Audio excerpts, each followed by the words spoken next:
Well, before Meghan Markle married Prince Harry, millions of people knew her as an actress. Now she's officially become a podcaster. The first episode featured a good friend and special guest.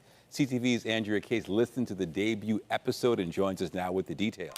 When Meghan Markle announced her first ever podcast, the internet went wild. People were excited. This was her big moment. A chance to speak freely, to share her thoughts without being judged, and to step out of the royal shadows. The podcast was called Archetypes.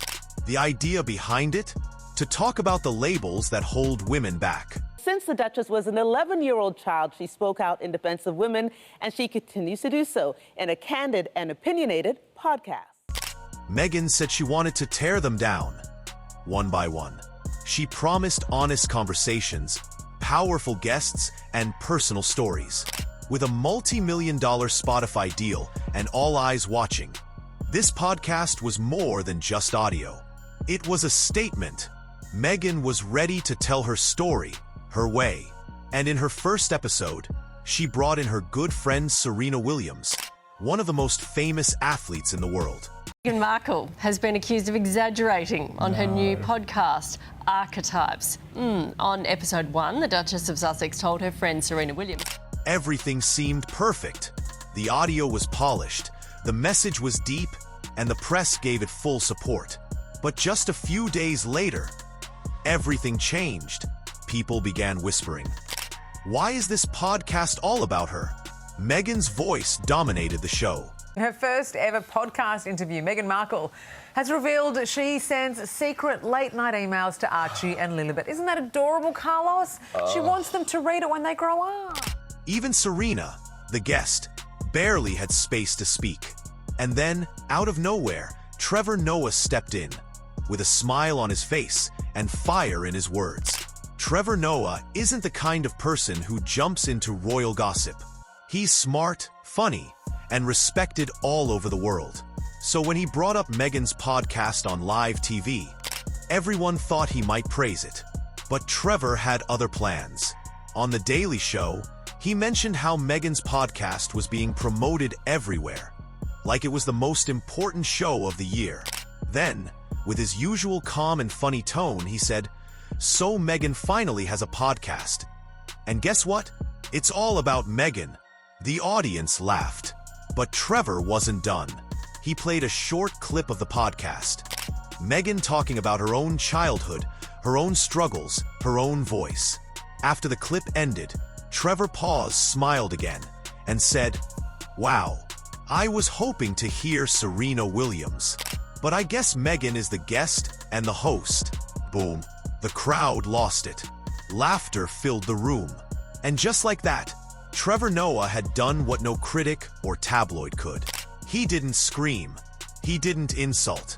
He just joked. And it worked. It made people stop and think, is this podcast really about helping women? Or is it just another platform for Meghan to talk about herself? The clip from Trevor's show started spreading online like wildfire. The joke hit hard because it was simple, honest, and painfully true. What made Trevor Noah's roast so powerful was not just what he said, but how he said it. After playing a few more clips from Meghan's podcast, Trevor leaned forward and said, "You know what's funny? Every time Meghan tries to spotlight someone else, the light somehow ends up back on her." The audience laughed again. Then came the joke that set the internet on fire.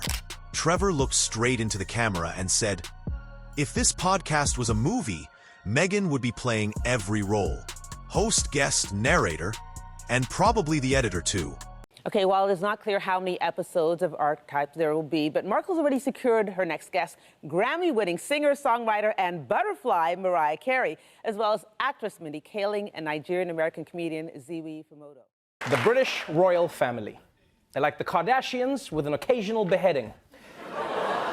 Now, the royal family has had plenty scandals in their time, but right now... Now, we just mentioned a couple seconds ago the latest drama surrounding the royals. The Queen, as we speak, holding a crisis summit with her family in the wake of Prince Harry and Meghan Markle's stunning decision. And probably the editor, too. It was brutal, but clever.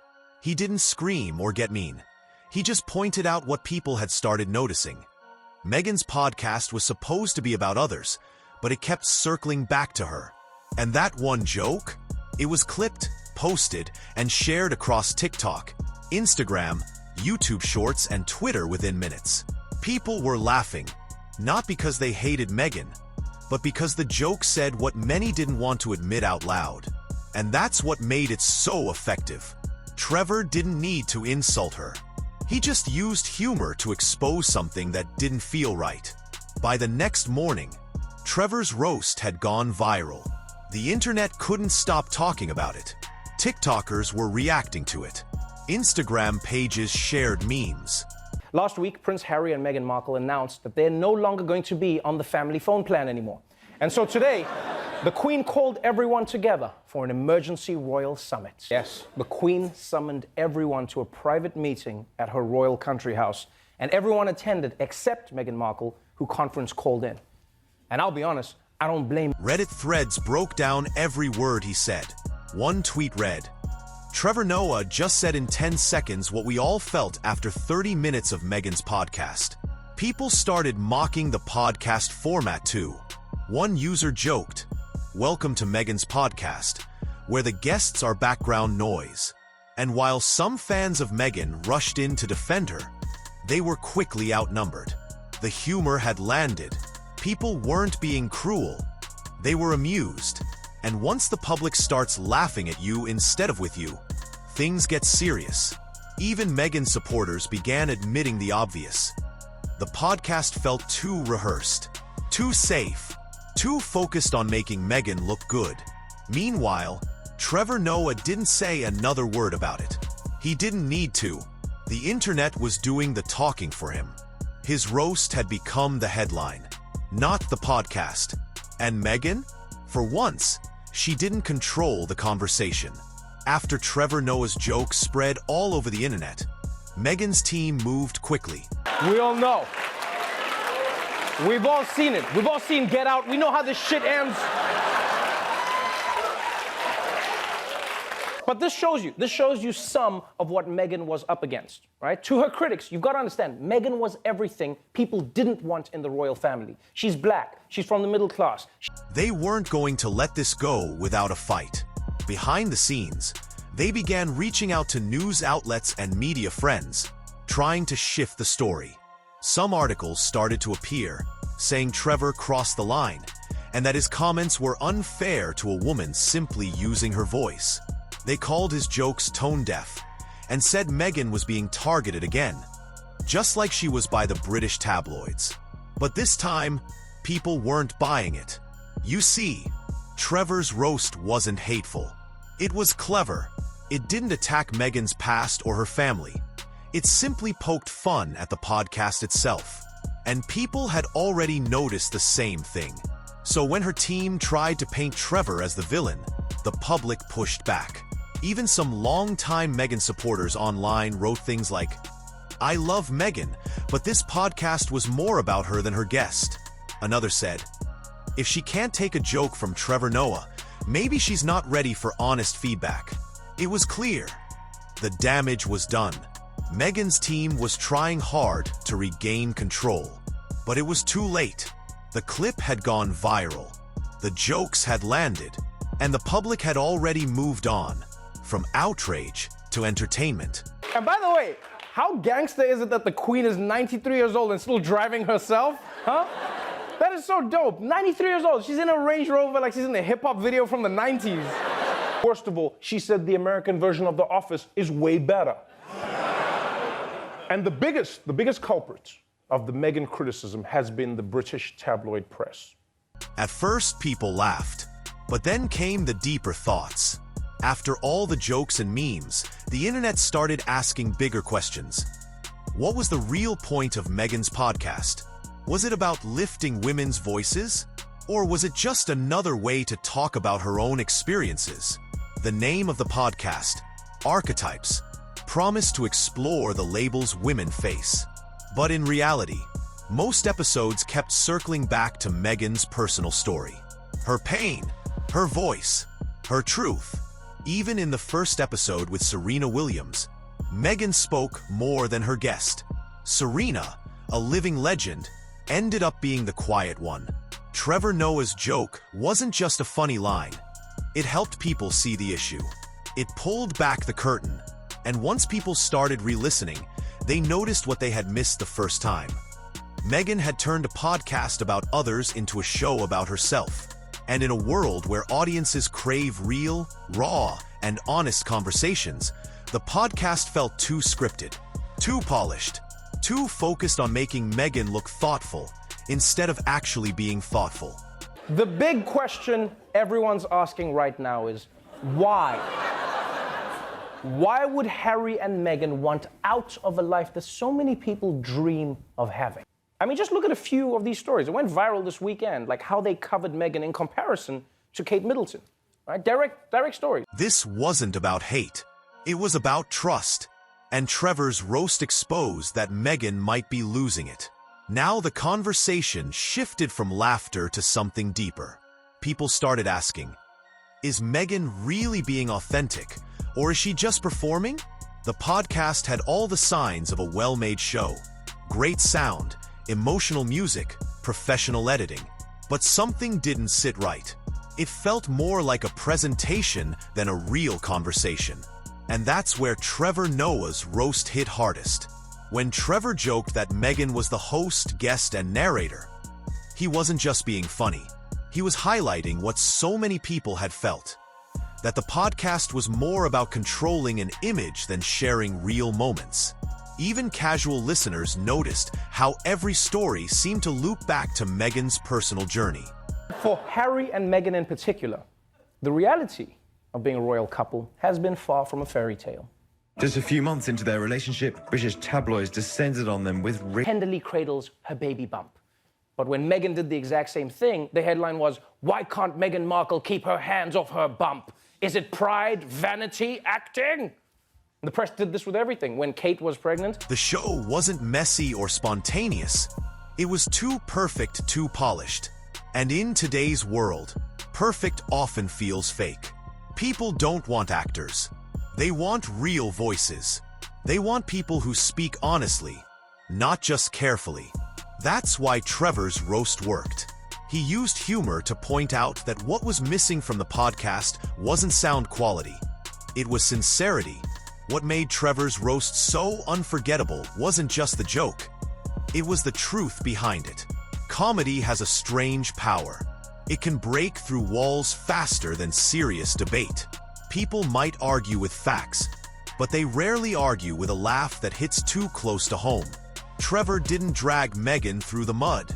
He didn't bring up old royal drama or personal attacks. He stayed focused on the podcast itself, and that made it more powerful. It wasn't gossip.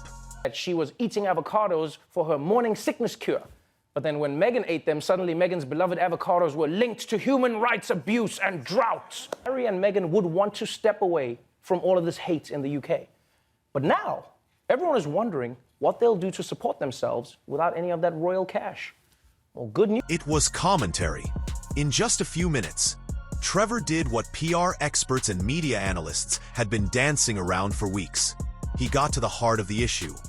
Meghan's message may be important, but the way she delivers it doesn't feel real. And that's what stung the most.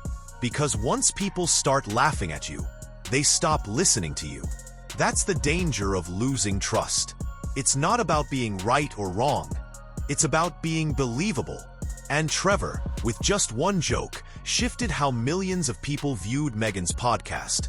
From inspiring to performative. The laughter wasn't cruel, but it was honest. And in this case, honesty hurt more than hate ever could. Trevor Noah's roast wasn't just a joke. It was a clear warning. A warning Meghan can't afford to ignore. She has spent years building her brand around being misunderstood, mistreated, and silenced. But now, people aren't just questioning her story. They're laughing at the way she tells it. The podcast was supposed to fix her image. It was meant to show the world a thoughtful, strong, and compassionate woman. But instead, it reminded people of what they didn't like. The spotlight always seems to come back to Meghan. Trevor's roast revealed something her team may not want to admit. people are starting to tune out. Not because Meghan isn't smart or important, but because they don't believe her anymore.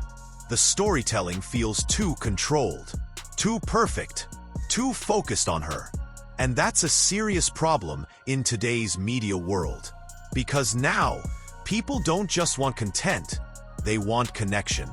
If they feel like you're only telling your story to win sympathy or stay famous, they move on fast. So when Trevor used comedy to say, "Hey, this podcast doesn't feel honest," it wasn't just a joke. It was a message, loud and clear. Now, Meghan stands at a crossroads. Some people say Trevor's joke was the final blow, that it showed the public is tired of her narrative, that no matter how many times she rebrands, people see through it. But others believe this could be a wake-up call, a chance for Meghan to truly change direction. Because here's the thing, people do want to hear from her. They want her to use her platform, but not to repeat the same stories over and over. They want realness, vulnerability, growth. If Meghan can stop trying to control how she's seen and just be herself, maybe she can rebuild that connection with the public. Maybe she can let her guests shine. Maybe her podcast can finally be about them, not her. Trevor's roast hurt, but it opened the door to something better. So now, it's all up to Meghan. Will she take the message, or will she keep doing the same thing, hoping for a different result? One joke may have shaken the foundation of her podcast, but sometimes a little shake is what's needed to rebuild something real. The world is watching, and this time, Meghan's response might matter more than her words.